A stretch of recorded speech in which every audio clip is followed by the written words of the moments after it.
As you are here, do me a favor right now. Look down at the middle section of yourself, of your body. Look at your tummy.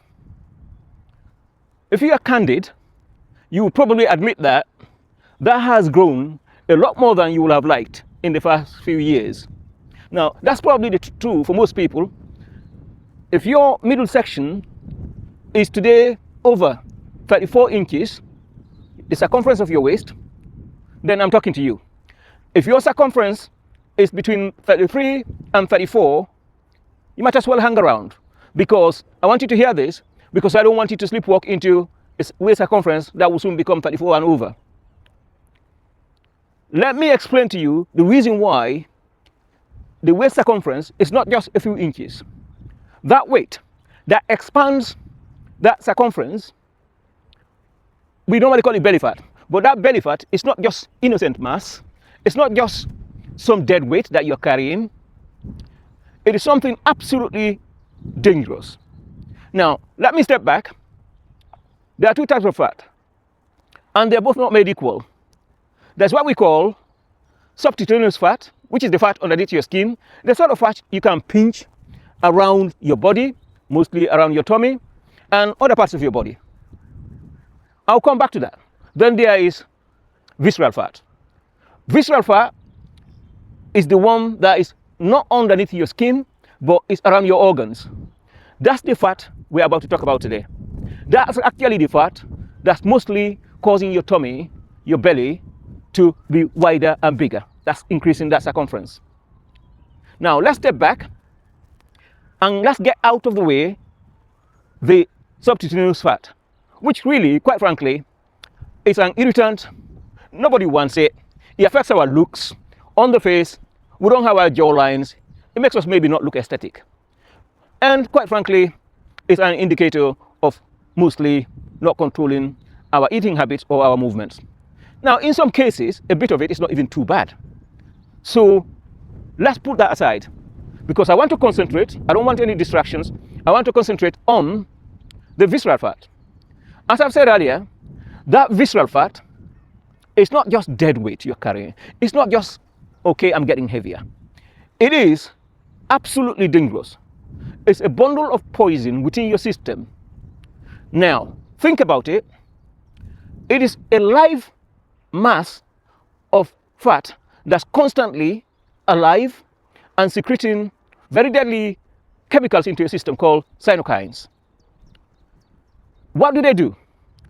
Cytokines in your system are hormonal messengers, bad messengers, that goes on and causes a lot of havoc around all your body and kills you. Now, let's consider a few things that it causes. The first thing it tends to cause is it causes heart attacks, because it causes heart problems to such an extent that it clogs your heart, and most people will ultimately die of heart attack, because it secretes the bad chemicals, it joins your bloodstreams, and it finds its way to the heart. Very simply explained, there's a lot of science behind it, but there's no point getting us into the weeds here in terms of the science, because we can cover that in another section. But I want to make sure this message lands, that if you do have visceral fat, it does not only sit there. It's not just an inconvenience. It actually secretes chemicals that go straight for your heart. That's the first thing it does. And a lot of people who die of heart attacks are directly being killed by visceral fat. Now, that's the first thing it kind of does. The second thing it does is it causes metabolic syndrome. Now, I've talked about metabolic syndrome in other videos in the past. Now, what is it? This is a confluence of three deadly things: high blood pressure, high sugar, and high cholesterol. The high sugar, you probably recognize, it causes type 2 diabetes. A lot of people die of type 2 diabetes. Now, I am 64 now. 2 years ago, when I was 62, I had a lot of sugar in my body. I had type 2 diabetes. In fact, I had metabolic syndrome. I had a large amount of visceral fat in my system. In fact, my waist size was 35 going 36 inches. Sometimes it grew up to 37 when I went on holiday. Right now, it's 31.5 to 32.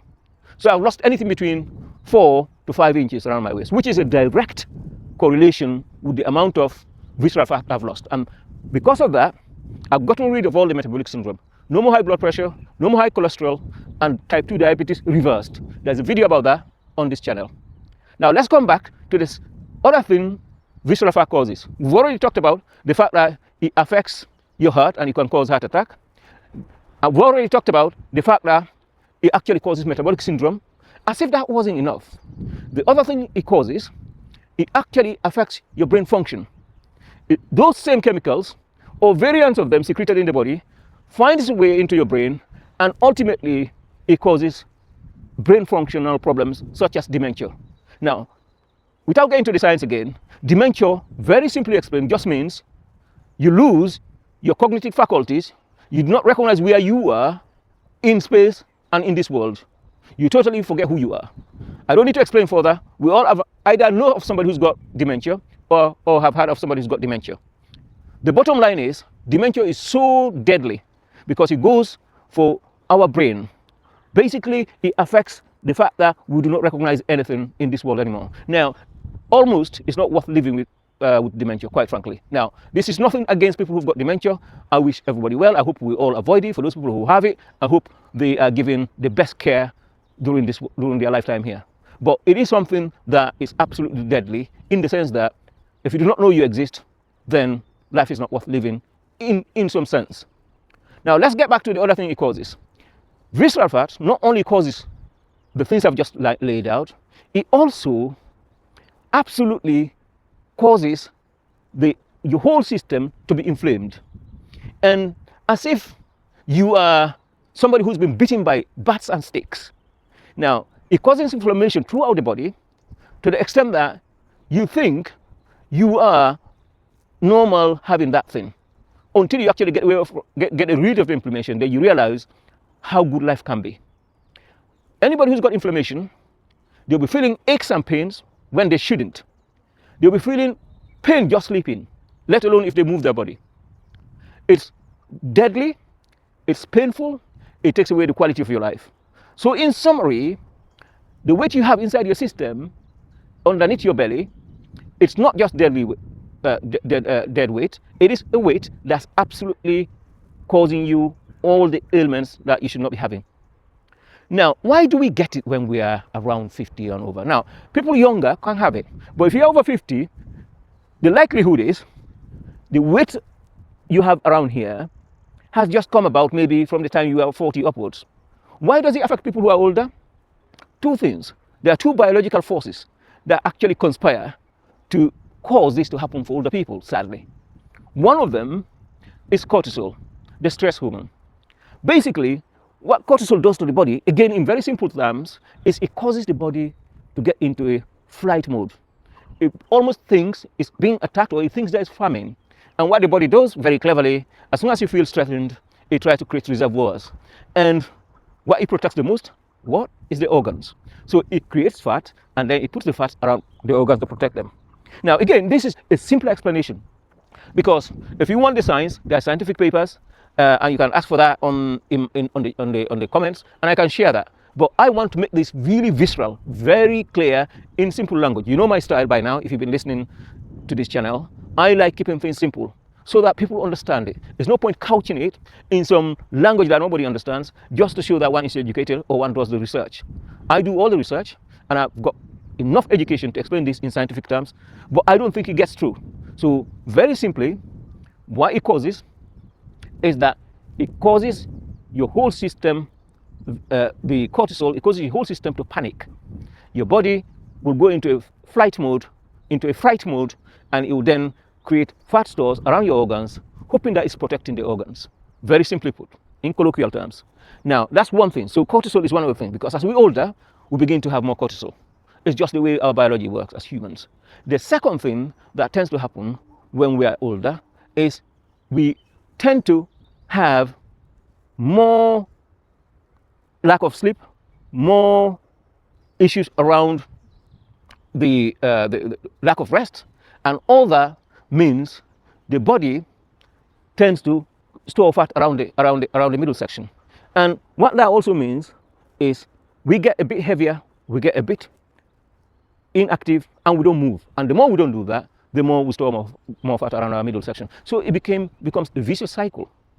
And if you then begin to get high sugar, high blood pressure, then that causes insulin resistance. That causes more fat to be stored overall, but it also adds to the fact that you will then have visceral fat. So, in very simple terms, visceral fat is not innocent. It is deadly. Do not let it sit in your system. And you might then ask, how do you get rid of it? It's a very simple system to get rid of it. This is not a big revelation. We all know this. But sometimes the simple things are the things that we ignore because we think there's some sort of magic revelation that somebody needs to tell us to handle the normal problems. The simple things, I'll give you 3 solutions, very simple. The first one, which you probably have had many, many, many times, is strength training. If you do strength training, you will mobilize your visceral fat because strength training gives you muscles, and muscles is almost a counter to fat, particularly visceral fat. If you remember, in one of the videos I've already created, I talk about muscles, and there I talk about myokines, which is the good secretions that goes around the body. Here is cytokines. It's almost the opposite. In fact, it sounds like the 2 forces that are fighting into your body. More muscle, the good guy; visceral fat, the bad guy. So the more you get more muscle, the more you actually dominate the bad fat, which is the visceral fat. The second thing that you could do, apart from strength training, but that should be absolutely up there, is eating protein. Again, if you are doing strength training and you are eating protein, they feed into each other, you grow more muscle. It comes back to muscle. Then the next thing that you will need to do is sleep.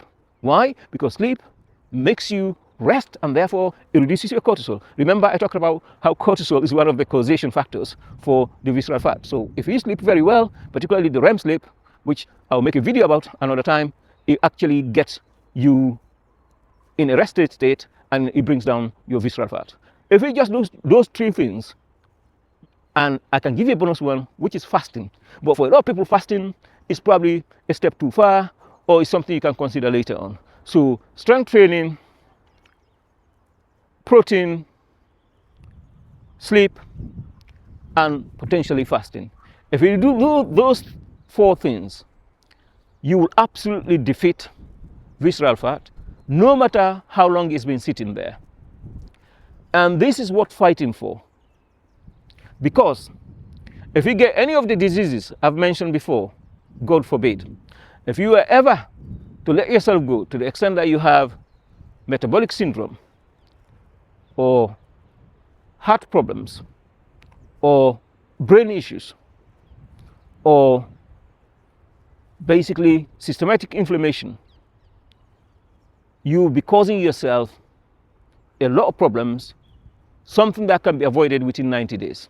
Now, if you want to know how you could easily implement the measures I've just talked about, particularly the weight training side of it, you can go down this channel in the comment section, in the description.